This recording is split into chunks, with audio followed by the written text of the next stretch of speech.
Welcome to Saturday's Warrior, your official BYU podcast of the College Huddle. And we talk all things BYU. We focus on Big 12. We get you your latest on realignment news. But today we are looking back at the BYU's Week 7 win over Arizona, as well as looking ahead to this next week, making our predictions, looking at power rankings, and kind of looking at a holistic look at the state of the Big 12 right now. And with me to discuss is Urban Meyer apologist Adam. Uh, uh, I'll take that. just kidding. What did you think about the booing of Urban Meyer?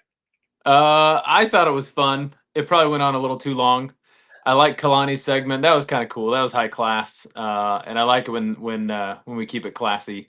So the booing was fun. I mean, he brought it up. He brought up the 3-0 game to kick off the show, and so he was egging it on, and all that's kind of fun for college football. So I had no problem with it. It probably got a little old there. At some point, just let the guy do his job. We've made our point. We've made our feelings known. Let's move ahead. But this segment with Kalani was pretty cool. Yeah, I other than a few clips here and there, I've never actually watched that show. And I was a little bit delayed. I'd pause and leave and come back, so I skipped over quite a bit of it. But man, I loved watching just the shots of that BYU crowd, all the energy they brought, and reading a lot of the signs that were up. And it was just a lot of fun. There were a lot of, everything, all the fanfare around that game. You had, Steve Young as well as Puka and Fred Warner and other guys. You had AJ DeBonta, and I don't know if you saw any of the clips of the crowd just cheering. I think they're saying we want AJ or yeah, I did see that, which AJ did not respond. And if I'm judging only from Instagram pictures, he's not coming to BYU. I mean, he just looked kind of deadpan the whole time. And I'm like, maybe that's just the guy's personality. I know nothing about basketball recruitment, except I've been following his story, obviously. But I'm like, man, he just doesn't look hyped to be there. And hopefully it's just him, trying to figure out what to do in front of 65,000 people. But they were excited to see him. Some of it might be, he wasn't comfortable, didn't know, but also I think maybe just playing it cool, trying to keep it close to the vest. Who knows? But Yeah. hopefully, he had a good time and it was enough to, encourage him. On top of all that, you had some Cosmo stunts, some we'd seen before, some new things as well, but did not disappoint. I think it was a good crowd. The energy level, the crowd did seem loud, but it did not seem as quite as raucous as during the K-State game. I don't know if that was just because they'd been up since 8 a.m. or something. I think that is a downside of hosting a game day or a big noon kickoff is human psychology and energy levels. You only get so much output, right? And so if the crowd is there early and you get enough of them that are packed into the big noon kickoff crowd and they're screaming their heads off for 2 to 3 hours, then you got to go to a game and scream your head off for 3 or 4 more hours. Your voice is already gone. I don't know. Does that change the energy level in the stadium? It didn't seem to. I mean, obviously, when Arizona was backed up against the student section, it was just as lethal as it was against K-State. So it's hard to gauge. The crowd definitely comes out more at night. But I don't know. I don't know if that's the broadcast that shows it or what, because the crowd was obviously a factor in this one, and influenced the outcome of the game. Yeah, it could be. I mean, I guess at the end of the day, it depends on how many cougar tails you have in you to see, how long you can sustain that level of energy.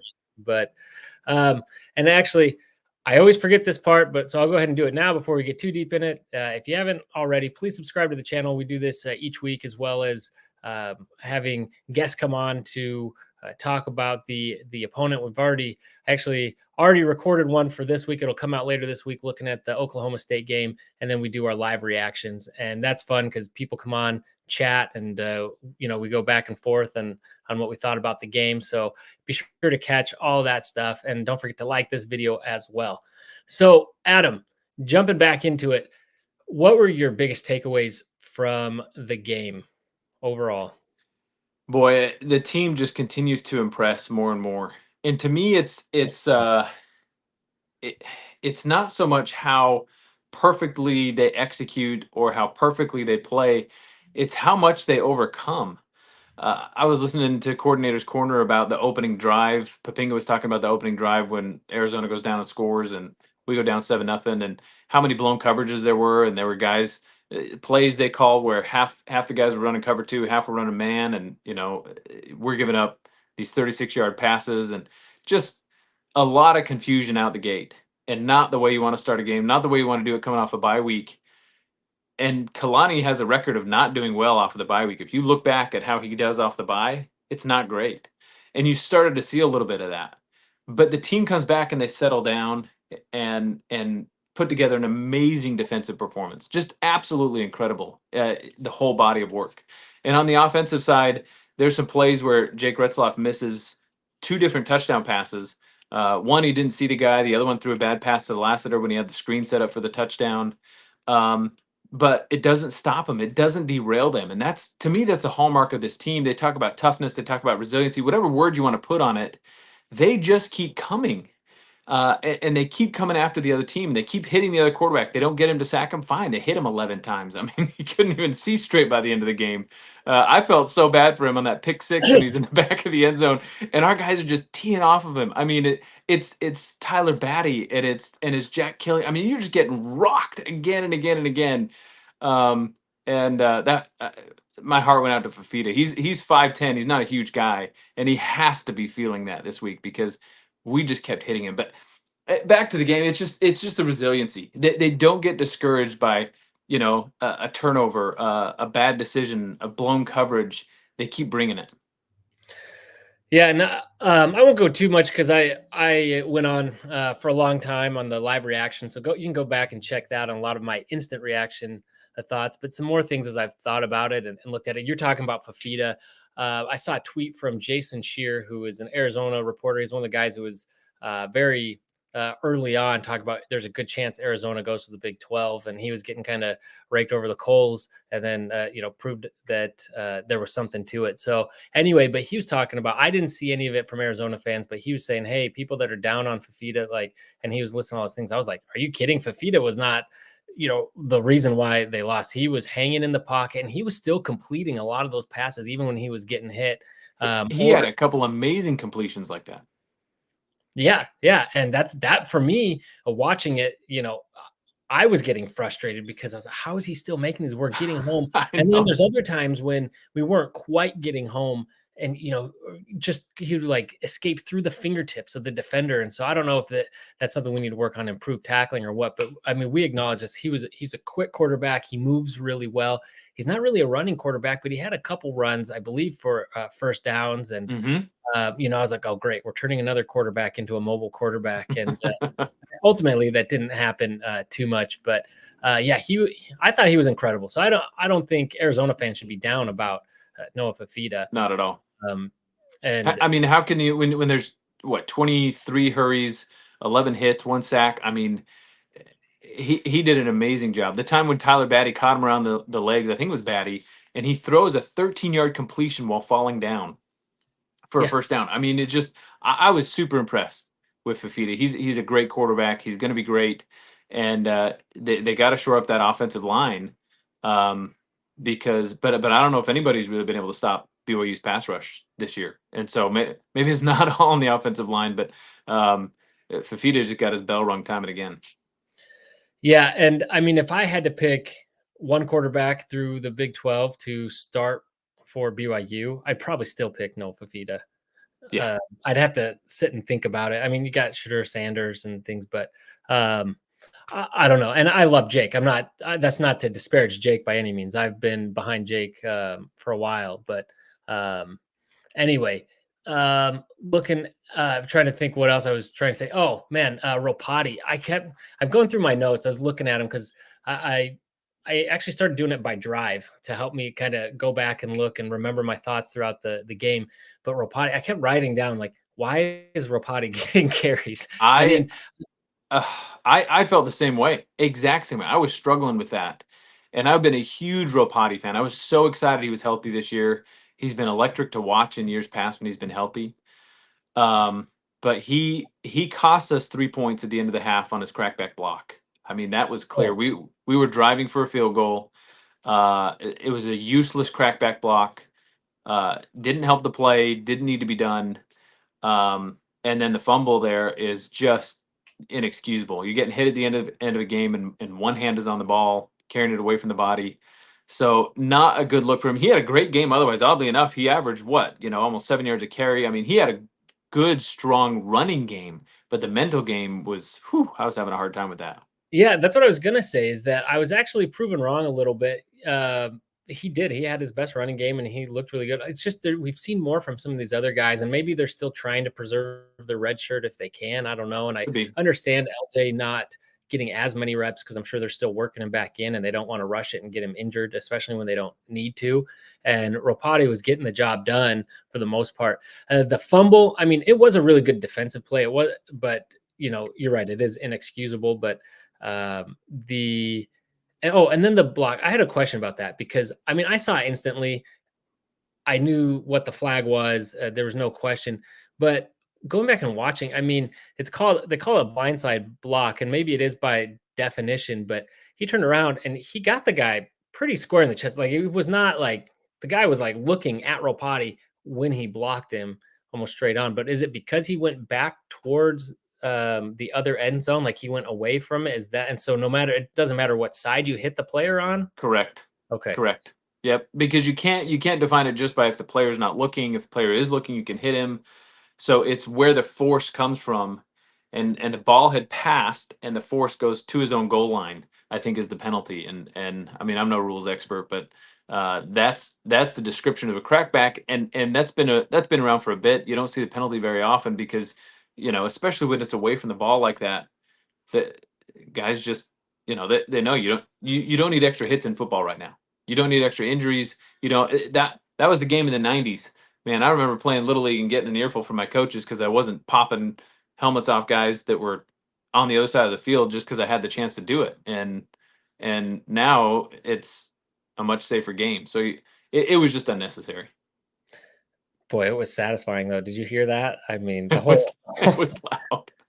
LES heard that, and it was loud in there. So, yeah, okay. So we covered that. A couple other things, man. Lassiter, and actually, I have a comment here. I was actually responding when you hopped on to comments, but he said this is from the Woodhaven, and he commented on the last video from our live reaction. But he says Lassiter is an average wide receiver. The pass has to be perfect for him to catch it. Retzlaff is not an accurate passer the majority of the time. Roberts bails him out constantly. Lassiter does not have the ability to bail him out. I wish it weren't so, but it is.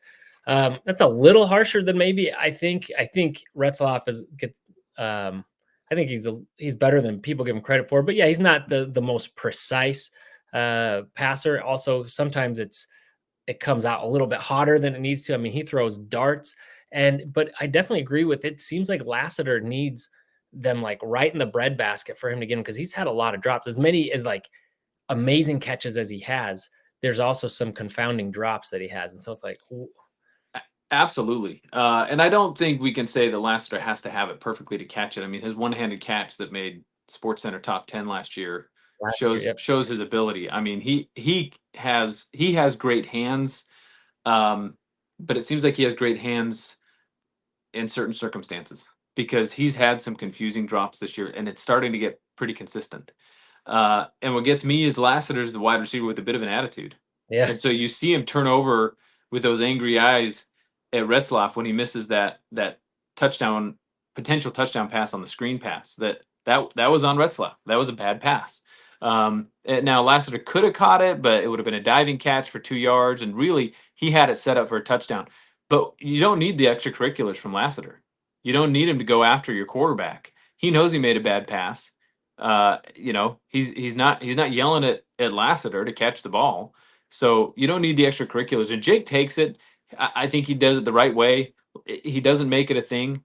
But Lassiter you just want to tell him, like, just cool it. You've had your drops. He's had his missed passes. Why don't you both get better and move forward? Because that's the only issue I have with Lassiter. He has had some drops. They are concerning. If they continue, maybe you get a little bit more JoJo Phillips in there. You hope you get Cody Epps back. Kingston had an amazing grab, but Lassiter's size and athleticism make it hard for him not to play. He's got to catch the ball. He can't have the drops. Yeah. So to your point about Retzlaff with him, they had a shot over on the sideline, and Lassiter was watching one of the drops. I can't remember which one now, and you could tell he looked a bit peeved. And it was one I think after you saw him like staring down Retzlaff after the pass, showed him on the sideline, and Jake's over there. He's like, oh, so close. And so he's over there trying to like connect with him, but Lassiter was just looking at his screen. He looked peeved. So I don't know what that says about what's going on in the locker room. I know they've been trying to get him more touches. I don't know if that's to try to keep him engaged because you have Chase Roberts, or maybe Chase is just drawing so much extra attention that. But it does seem like some of these plays are drawn up for Lassiter. Okay, so yeah, I mean, it was a great game. It was another really complete game for BYU. Arizona definitely had their moments, like you talked about that opening drive where they did exactly what they wanted to, which was a big chunk play, which is where they thrive when they're able to do that. When it's difficult for them is when they have to make long, methodical marches down the field, and that's what BYU kind of forced them into, and ultimately errors, and it worked out. We had that moment in the third quarter, at the beginning of the third quarter, where there's a lot of tweets like it's happening again. So, Yeah. it never got quite out of hand like it did against K-State in that same way with just it wasn't that same level of momentum, but 2 turnovers right there in that first 2 minutes of that third quarter. What was it? Yeah, it was bummer that we didn't convert one of those to a touchdown, but it was Arizona started off with the ball in the second half, and under 2 minutes in, BYU had scored 10 points. So Yeah. I mean, people say, "Oh, well, BYU when they're not driving." The defense is creating these turnovers. Defense is where they need to be. Like you can't look at that Jacob. Yeah. Sometimes I accidentally say Jackson Robinson. Jacob Robinson interception. He created that. Like he went and got that. And what's funny, I went back and was watching that play to see where he was. The receiver even pointed him out. He did. He sticks his finger out like blitz is coming, and the O-line didn't pick him up. So And turnover metric is often looked at as a lucky metric, right? The ball rolls your way, and sometimes it is, right? You get a fumble on the ground. When Jack Kelly punches out the ball against K-State, that ball could have rolled anywhere, and it rolled back to where our guys could scoop and score. So it is, but the athleticism, the planning, the pressure on the quarterback, all of that is creating opportunities for that Jacob Robinson type play, which is not lucky and the ball rolling your way. That is him making a play on the ball, showcasing his athleticism, the way the play was drawn up. It's aggressive play calling. It's pressuring the quarterback. It's making the quarterback have to make difficult decisions in a split-second moment that gives the opportunity for turnovers like this. So the turnover metric that BYU has is not just that the ball is bouncing the right way. There's a little bit of that, but it's more so the athleticism of the players and taking advantage of the system that Jay Hill has built to be able to generate turnovers like that. It's by design. And I remember when Hill came in and he's talking about targeting havoc plays. And I thought, what a funny metric to target. Of all the things you could do on defense, why? Of course you want to create havoc, but why is that like the epitome of what you're doing on your defense? And now you see it. It is incredible, and it's so effective. I keep waiting for that kind of funky game where it just doesn't come together. And even against Baylor, when we were struggling in the second half, it's the havoc plays. The fact that you've battered that QB all game long, and he doesn't want subconsciously he doesn't want to get hit. As courageous as those quarterbacks are, subconsciously you don't want to get hit again by Tyler Batty going 90 miles per hour. You don't, and you get that ball out in just a split second overthrow or underthrow, and BYU's taking advantage of it. Yeah, and that one, is a little bit. He was in his own end zone. It was what was he going to do? He's going down. Of course, that's a credit to BYU's defense, but he has nothing to lose. He throws it up. Maybe their guy catches it. They get a first down. They can live to keep going. I saw some people saying, that's what you get for, keep playing when the game's out of hand. It wasn't completely out of the realm of possibility that No, that they because there was still a shot for them to come back, make a quick score. You have to get an onside kick. Like I don't blame them for still trying, and I don't blame them for making that throw. 34. What is it? 34-19 at that point. So, yeah, that's a 2-score game. I mean, of course you're playing. That's no question. Yeah. If you get some kind of magical, 99-yard TD. Crazier things have happened in college football than a TD like that, right? That ball gets tipped from Glasgow instead of caught, and number 4 grabs it behind the defense. He's gone. Crazier stuff has happened. Now you got a 1-score game with 2.5 minutes left and an onside kick. So, yeah, you keep playing for sure. Yeah, so I didn't mind that at all. But yeah, like you mentioned the scoop and score. Like this one, there was the fumble, but it wasn't a scoop and score because the ball kind of bounced a weird way. He would have had to turn to try to get it. He just did the smart thing, dropped, and we're just gonna get the possession instead of trying to do too much. And I think that was a smart play. So yeah, I think BYU's defense is creating a lot of these. Now there's some of those like when Jennings was going down and he trying to do that quick handoff and they lost it against SMU. That was just a dumb one on their part. But a lot of these we are confusing the offense, the opposing offense, and coming up with those. So and ultimately making the play. The ball does take a funny bounce and we're able to come up with it. So all right. So great game, complete game. It was a great statement game, I think, from BYU coming back after after the bye week, but coming up against Arizona that had beaten Utah, and really again the line was only 7 points, I think, coming into the game, and somebody had broken it down and said BYU extends its amazing streak of beating the spread to 8 games, and not just beating, but demolishing it by an average of 16.1 points per game. And so you look at it this season, I mean, we've beaten it by 11, 15, 10 and a half, 36, 9, and 19 and a half points. So, hopefully that's something that I guess this team can keep using as fodder, when they have the line that close, because at this point there's a lot of positive attention going towards BYU. Having said that, the national polls still has BYU behind Iowa State, that doesn't have the same, record to date. The same record, but not the same resume as BYU to date. You have Notre Dame team who has lost to Northern Illinois. You have a Bama team who lost to Vandy and then almost lost to South Carolina. And you have other teams with, similar thing. Well, not that bad, but, that have some losses ahead of BYU with the resume when they have beaten 2 top 25 teams. So what do you make of the national standings right now? Well, I mean, it's politics and it's preseason polls. And so I get that the ranking we have now is unfortunately not built just on the body of work we've done this year. And whether or not it should or shouldn't be, I don't know.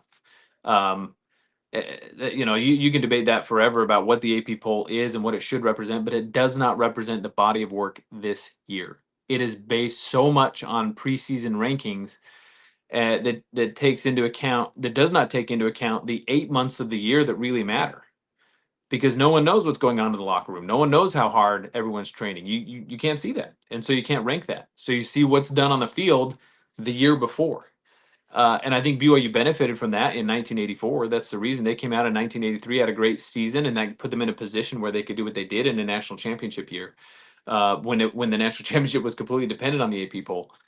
But in modern day college football, unfortunately, we're tied to last year's result, and that's why BYU is ranked where they are. You can't say the AP poll is based on this year's results. It's not. You're so beholden to that preseason rank, and we had a high mountain to climb because of what we did last year. Whereas Alabama, Notre Dame, they fielded way better teams than us last year, and so now they're ranked ahead of us. In addition to it, it's voters not paying attention to the late games and not staying up to watch them, discounting brands who have not been a P4 brand in the past, and all that bias that plays into it. So that's a major part of it. But I do think if BYU goes through and, let's say, has that magical season this year, finishes with the top 10 ranking, next year there will be more respect and there will be less of a mountain to climb, and we'll be ranked ahead of some of those one-loss teams next year.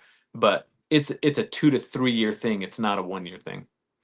Yeah, and part of it, me thinks, it's so early in the season still that there's time for all this to shake up and play out, and so BYU still has its chance. But my fear with it is, I want BYU to get as high as possible, because how dumb they are. Like, if and when a loss comes for BYU, they're going to drop, and so the higher they are, the less ground they'll have to make up after a potential loss.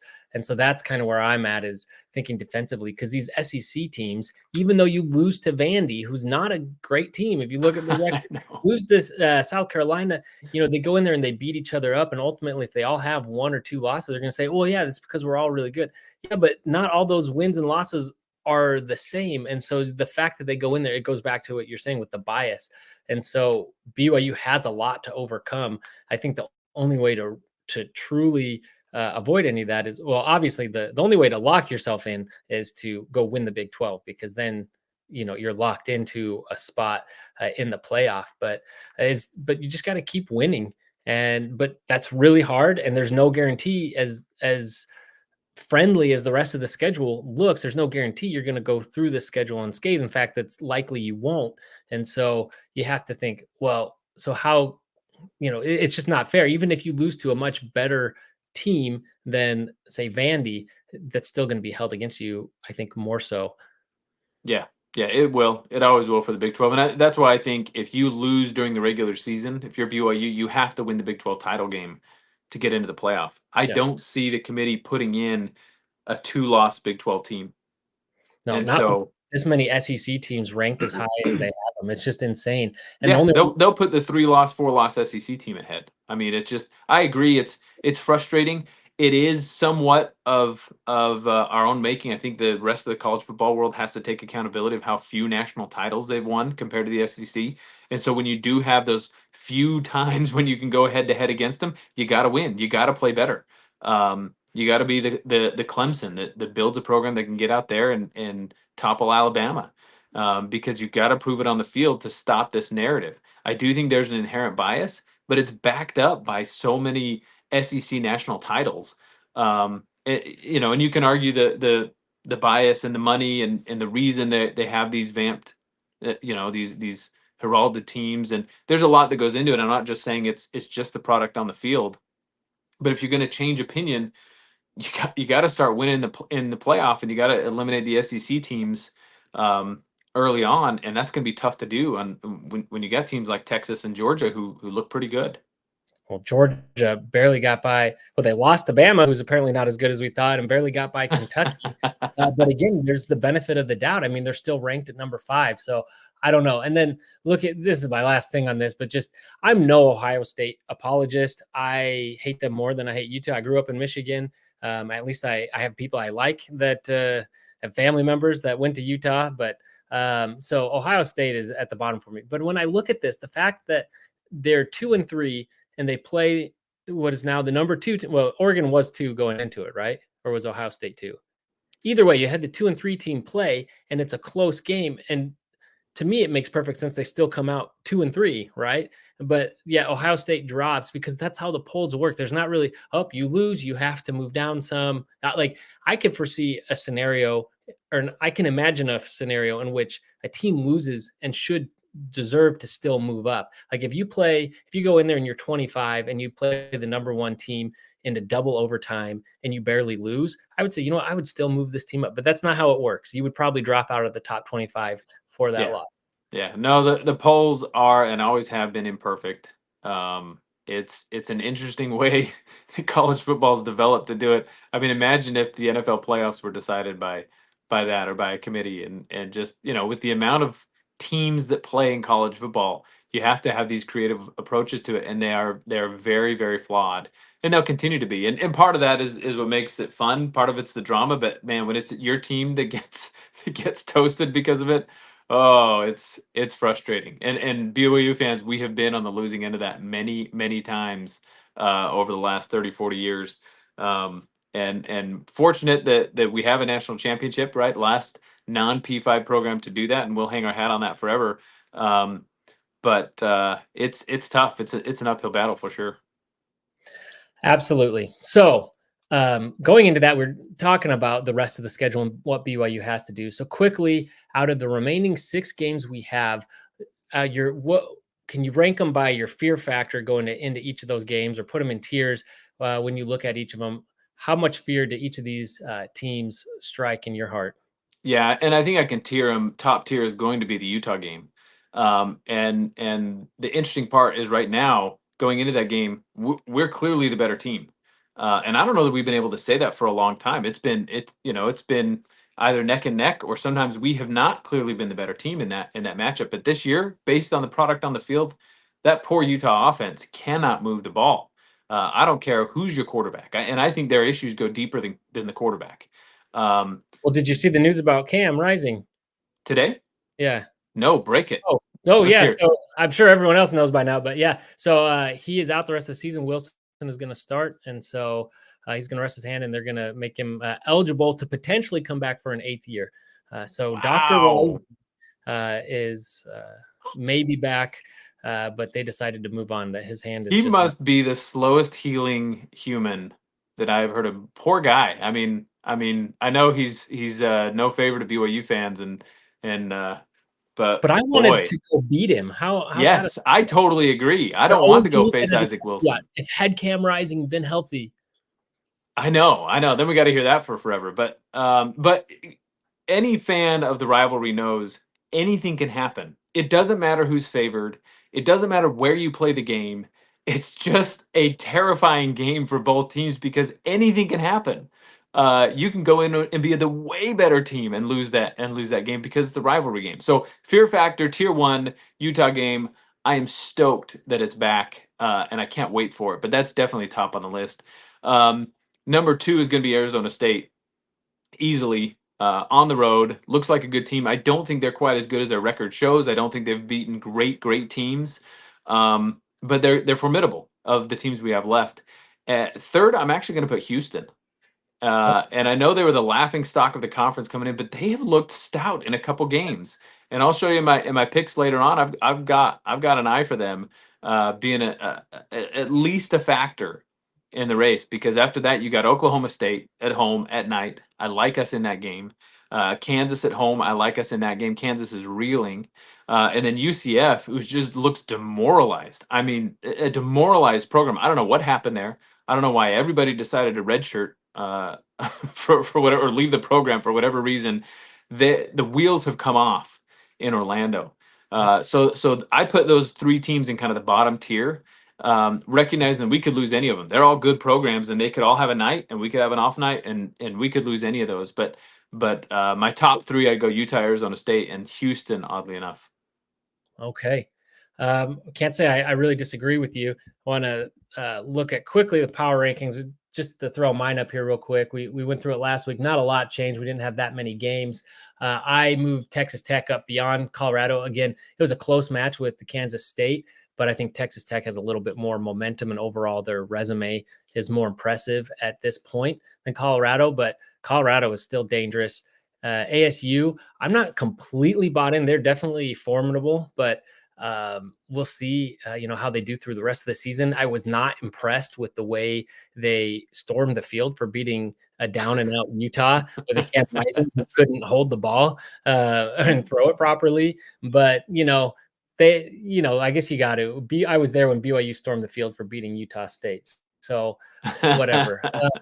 And I didn't storm the field. Now I kind of wish I had, just for fun, but out of principle, I didn't. And then Cincy, I think, has looked good. They've been solid, and you also have West Virginia that's kind of hanging out in the middle, and then the rest of the teams are all kind of down and out right now. That's just kind of They are. I the still bottom. think you got Kansas too high. I know we debated this last week, but I just you seem to have a love for Kansas and a hope that they're going to turn it around at some point. I have jumped off of that Kansas bandwagon completely. I think they don't know what to do with themselves. Yeah, and I don't know. I guess I just see the way that TCU lost, the way you talked about UCF being demoralized. OSU, I already recorded and with Calvin, and we talked, who's OSU, the CGA Tour podcast, but we talked about OSU, and he's just completely beside himself, with no confidence in the team. And they're also making a QB switch, which is crazy because look at all these teams making QB switches, which is crazy. After you think about BYU and the long drawn out QB battle, and then us like having a really solid QB play, and all that drama is over, and all these other teams, OSU, UCF, who else? Utah. I mean, that was injury. And yeah, so throughout the conference, there might be others. Anyway, so Baylor. So it's kind of an interesting position. So anyway, yeah, Kansas, they're all down there. They're all really down, and Kansas has plenty of time to find their way at the bottom this season. So I wouldn't rule that out. But let's move on quickly because we're going long here to the picks for this week. And let me see if I can get to this. So we only had one game that was different, and I got it right. I see that yes, you did. It sounds like you're coming on to the Cincy bandwagon. I am fully onto the Cincy bandwagon. Happy to admit when I'm wrong. I really thought UCF had something left in the tank, and they don't. And so I guess that favors us a little bit as we have to go to the bounce house still. But scary stuff for UCF and a great win for Cincy. I'm on the Cincy bandwagon. Yeah, and then the only other one I want to comment on here was the K-State Colorado game was a great game. I stayed up as long as I could. I had to go to bed, but I recorded and and watched the rest of it, and yeah, it was a lot of fun.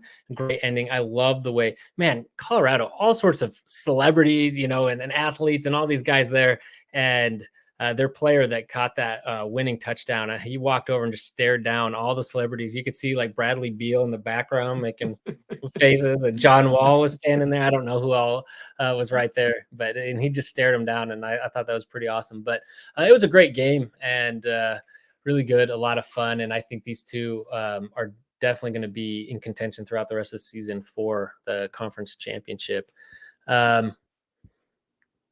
Let's see. Okay, so I made up some ground, still behind a few games, but made some ground this week. So now, getting into this week, Adam, are you picking Cowboys or BYU? Tough call. I will say I hate playing new quarterbacks or backup quarterbacks. I just hate it. And maybe we've been scarred too many times as BYU fans of watching some backup quarterback walk in and throw for 400. So I don't like that about this week. I'd much rather see Bowman out there, even though he's probably the better quarterback. More experience. Our defense is really tough to prepare for. And so I don't like that. That's the only thing I don't like. But it's at night. Our crowd's going to be amped. We're going to sell out apparently every game this season. We're just in two totally different trajectories from OSU right now. I mean, he does have some film, so he's not a complete unknown, and he has played some and had not had a great pass completion percentage. So, yeah, you never know. We have been burned in the past, but you have to feel good about this, even though BYU is coming off of a short week and OSU had a bye week. So, before the season, I was like, that really stinks for BYU. This week, I'm still feeling good about it. Oops, I should have asked first, but I imagine you alluded to it earlier. You're going with Cincy. You're on the bandwagon now. I am, and I think this is a bit of an upset. I last week I never would have made this pick, but I think, like I said, Arizona State's good, but their big wins against Mississippi State and Utah don't look so big anymore. Both of those were at home, so Arizona State's a good football team for sure. I mean, way beyond expectations, and I'm happy for them. But Cincy seems to be resurgent right now, and I think ASU is coming off that big, rush the field win against Utah, and I think they're going to have a bit of a letdown, and Cincy is on the climb. Okay, and you mentioned you're also finding something in this Houston team. I am going to Kansas again. I'm one who was picking Houston earlier in the season and saying, hey, they played Oklahoma tough. They hung in there for at least the first half with ISU. So I think this team has something to them. I like Willie Fritz, but with Kansas, it's at home, and I'm solely going with this because I can't believe that they're not going to win another game all season. And I feel like this is their best chance having Houston at home. And so I'm giving them this. If they don't get this, at this point, it'll be hard picking Kansas at all going forward. But so don't criticize me too much. You say we both picked Colorado in this one. Any thoughts on this other than I Colorado? struggled a little bit, but I think if Colorado had won in dramatic fashion, I'd see Arizona more in an upset mindset. Arizona is still tough to predict. I think they can just, they can play really well unexpectedly, so they have a shot in this. Oh But I yeah, feel like Colorado coming off of that loss, they're going to be angry and motivated despite the injuries. I see them beating Arizona. yeah. Think so too. This one, I think we both went with Tech, and no surprise there. Also, ISU, no surprises. We both went with Kansas State at West Virginia. Yep. Kansas State is, I think, the second best team in the conference to us. Even over ISU. ISU looks great. They're balanced. They're strong. They haven't lost. They've earned their ranking. They've earned where they're at. But I think Kansas State really had an off night against us. Um, and I think they're a really, really strong team. So I think Kansas. I'm interested to see Kansas State, Iowa State. That's going to be must see TV. Yeah. Oh, yeah. It's going to be a great one. So this last one is a renewed rivalry from the Mountain West days. I struggled because both teams are down and out, but both have potential. And then I thought about it and thought, if it's a toss up and it's against Utah, why would I ever pick Utah? I am going to ECU. I don't know if you had more to it than that. I had a similar thought, but I until Utah gets an offense, I don't know that I can pick them in almost any game. Really, I just it looks so stagnant. And I look at TCU. They had some tough games. They played UCF close, and at the time that looked really good. Maybe it doesn't look so good anymore. I feel like TCU's got a little bit in them. I don't. I certainly you have them dead last in your power rankings. I wouldn't put them that far down. I think they've got some fight left in them. And it's almost which team is demoralized more at this point. And I worry, especially now with the Cam Rising news, which I didn't know when I made this pick, that you start feeling like, oh my goodness, you came in with these vaunted expectations. We're going to the playoff. We're going to dominate the Big 12, and blah blah blah. We're the new kids on the block, and now it's kind of you're kind of getting humiliated week after week. And what does that do to the psyche of the team? Can they keep going? I think they're too demoralized to win this one. Yeah. Yeah. No, great points. And to defend my power rankings, this is based off of what we've seen and the way they've lost to SMU crosstown rival, to UCF, and that loss is looking worse and worse. So I still think TCU probably will move up from the bottom spot. I just think at this moment their resume, that is a fan base with all the expectations, is down and out. So lastly, do you have a score prediction for this game? I do. I'm going to go with the Cougars 31-21. For this week? 31-21. Okay. And it's a lot to say that they'll score 21 on us because of how our defense is played, but thus my fear of backup quarterbacks.